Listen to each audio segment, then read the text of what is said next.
Welcome to my messy workshop. In this video I'm going to show you how I turned a piece of sea glass into this ring, or how I made a sterling silver sea glass ring, or how I made a silver and sea glass ring for my girlfriend's birthday. You get a picture. I made a ring using a piece of sea glass and some sterling silver, and it turned out, well, I think it turned out quite nice. Now, spoiler alert, this is only the second ever time I've ever tried to set a stone like this, and I've definitely never made a ring in this style before. So I thought I'd take you on a journey with me, and we can all learn some new things together. So do me a favour before we get into it. Please, if you get a second, click the like button. Don't smash it, don't tickle it, just give it a little click, because it really helps me out and it lets YouTube know that the video is worth watching, and maybe it'll show it to some more people. Because, you know, there's nothing more depressing than spending hours and hours making a YouTube video only for it to, you know, sizzle out with no views and disappear depressingly into the ether.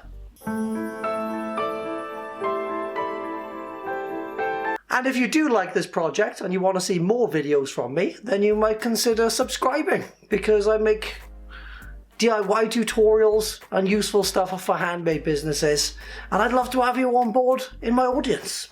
So I thought I'd just tell you a little bit of backstory about this one. The ring I made is for my girlfriend's birthday, which is this weekend. And the piece of sea glass actually comes from a city called Cadiz in Spain, which is where we first got together. And we had a lovely time searching for sea glass on the beach there. We found a few nice pieces. I found this one that looked like a nipple. So without further ado, this is how I made a sea glass ring for my girlfriend. Just a quick disclaimer, this video is full of satisfying moments like this, and this, and this. So for all you ASMR lot, I don't want you to, you know, get too excited. So if you don't think you can handle it, look away now.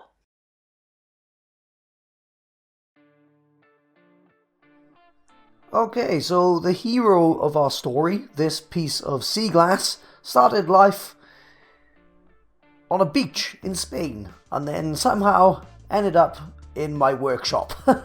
I thought it was a really cool piece and I wanted to make that into a sterling silver ring. So for the actual round part of the ring that would go over my girlfriend's finger, I used a sheet of 0.8mm thick sterling silver sheet. And then for the actual back of the bezel, I used a 0.7mm silver sheet. And to make the bezel itself, to hold the glass in place, I used this fine silver bezel wire, which as you can see is super bendy. Now the first job before I could start kind of building that bezel around the glass was to flatten off one face, because it was a bit wonky. So I needed to flatten off one face of the sea glass, and I did that by wet sanding it on my sanding disc, which was a little bit ghetto, but you know what, it worked.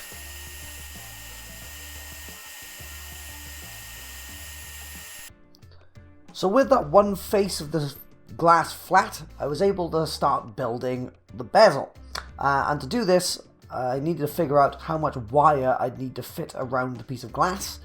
And so I took a piece of paper and I wrapped it around the glass, marked it with a pencil where it overlapped, and then I was able to use that piece of paper as a rough guide to see how much silver bezel wire I'd need to cut.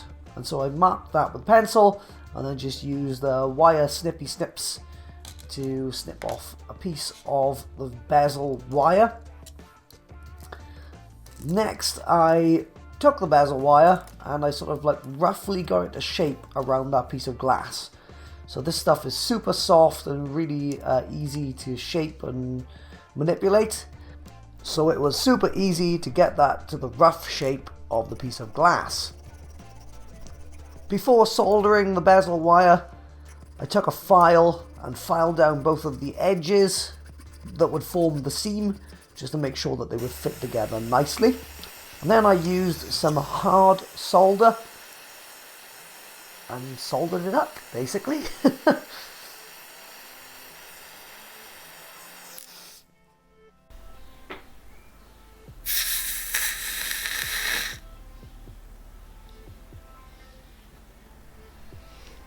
After soldering, the seam wasn't the prettiest, but the bezel wire was a perfect fit for the sea glass.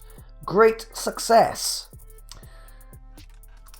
The next step was to make a backing for the bezel, so I took my jeweler's saw and a piece of 0.7mm thick sterling silver sheet and just cut out a square.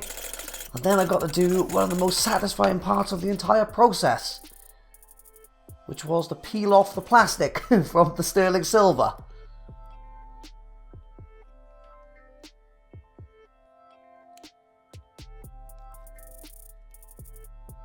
Before soldering both of the bezel bits together, I used some emery paper just to make sure that they would fit together nicely and everything was nice and flat.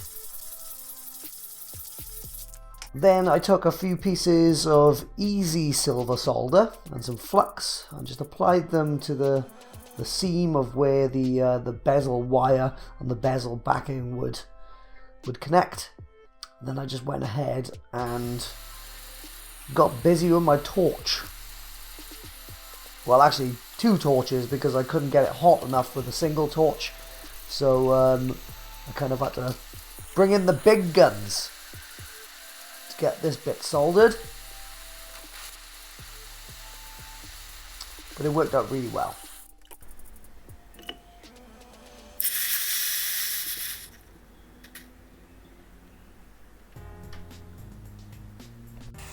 Next I soldered together the piece that would form the actual inside ring, and I did that using some hard silver solder.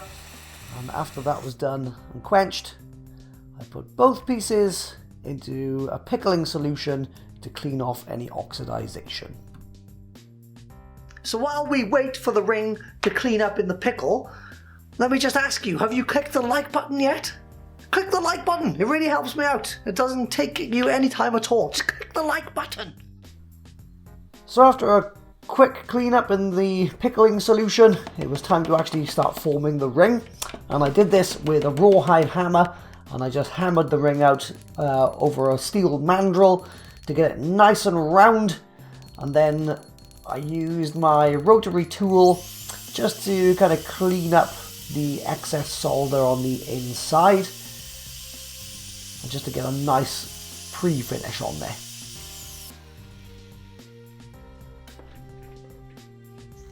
Then I used a combination of files and emery paper just to kind of make the ring a bit more presentable, really.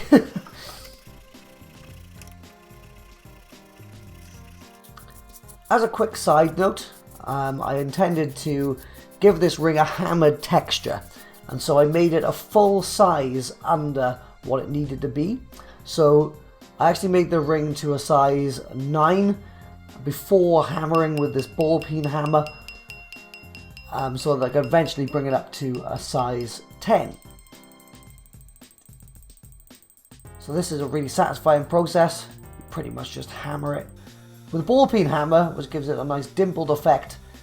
And after hammering, I just used the disc sander just to kind of flatten off the edges of the ring and make it nice and comfortable to wear. So I was really happy with the hammered texture of that ring. I kind of did go a little bit overboard, but it looked super cool. So with my ring made, it was time to finish off the bezel. So I just used a jeweler's saw to cut away any excess sheet silver, and a combination of disc sander, files and emery paper to shape the rest of the bezel and just get it looking nice.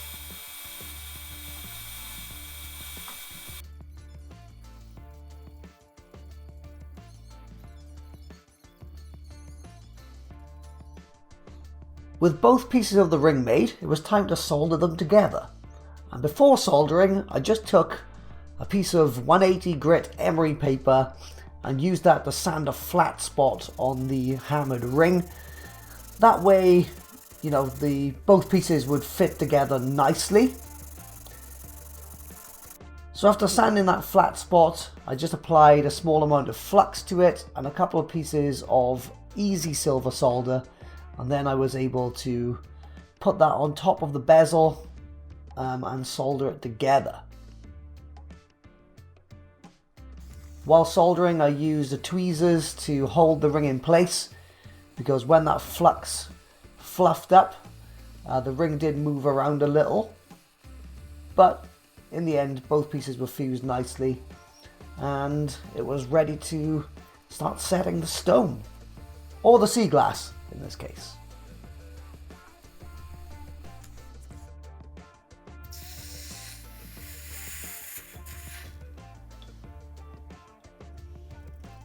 After another trip to the pickle bath, it was time to actually set that sea glass into the bezel, and so I pushed it in and then used a bezel rocker and a few other stone setting tools to kind of push that soft silver over the stone and hold it in place.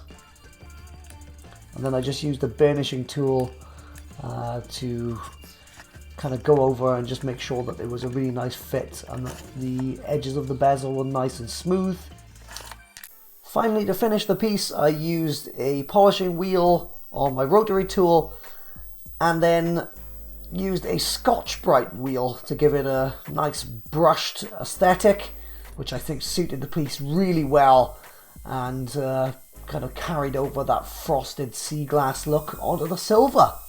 And that was the end of the project.